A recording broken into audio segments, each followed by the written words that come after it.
Assalamualaikum. Бүгін ВК-дан қалай музыка тыңдайтынын көрсетем. ВК-дан музыка тыңдайтындар болса, осы видеоны көруге кеңес берем. Ол үшін мына VKX деген приложениені Google-дан тартамыз. Қазір қандай приложение екенін көрсетейін.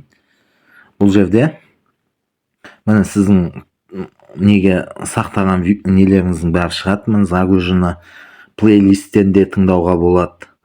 ВК-дағы барлық музыканы тыңдауға болады. Плейлистке сақтаған музыкаларды плейлистке кіріп тыңдауға болады осы жерден.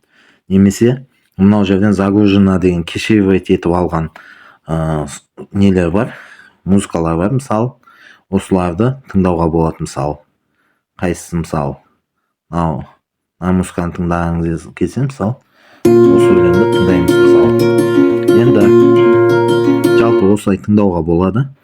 Одан кейін бұл жерде мысалы поисққа да жазуға болады, қандай өлең тыңдағыңыз келеді. Мысалы, Моргенштерннің Crystal Moed деген өлеңін тыңдаймыз. Бірінші өлең шығады, осы өлеңді тыңдаймыз. Сөйтеміз да, енді не істейміз бұны? Бұны добавить ету үшін плюсикті басамыз. Плюсикті бассаңыз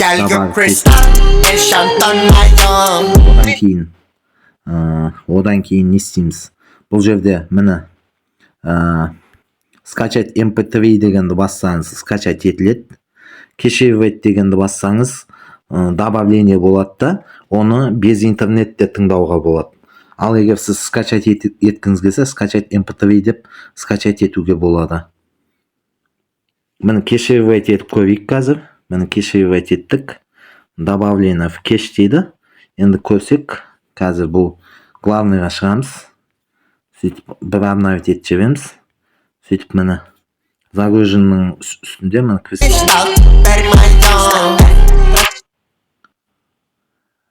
VKX-ті қалай установить етеміз? Ол үшін Google Chrome'ға кіреміз. Сөйтіп осы жерге скачать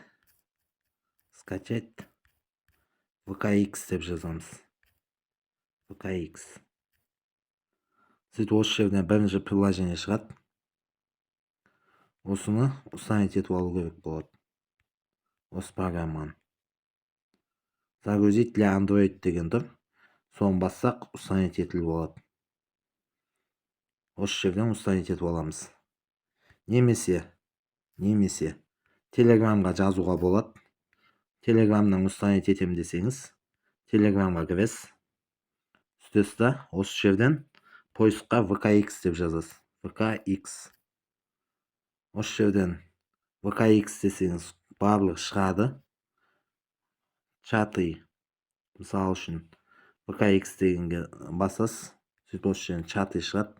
Осы жерден соңғысын установить етесіз. Ол соңғысы бізде 8.10.2 деген. Осыны установить етіп аласыз. VKX деп Telegram-ға жазсаңыз, осыны установить етіп пайдалана берсеңіз болады. Егер телефоныңыз VKX-ті ашпаса, яғни ол деген сөз APK файлды ашпаса, онда APK инсталлер дегенді Play Market'тен тарту керек. Негізі ашу керек. Телефонның бәрі APK-ны ашу керек. Оны қалай іздейміз? Оны на Play Market'ке APK инсталлер деп жазамыз. APK инсталлер деп жазамыз. Осы жерден шығады файлдар, приложениелер. Осының ішінен APK инсталлер деген көк, ортасында загрузканың суреті бар. Осы APK инсталлерді установить етіп аламыз. Сөйтіп осыны открыть етеміз, ашамыз. Сөйтіп разрешение береміз. Разрешение бергеннен кейін VKX-ті тартып болғаннан кейін осы APK-мен ашылады. Ол автоматически ашылады. Оны настраивать етудің қажеті жоқ. Жаңағы VKX-ті тартып болғаннан кейін автоматически ашылады.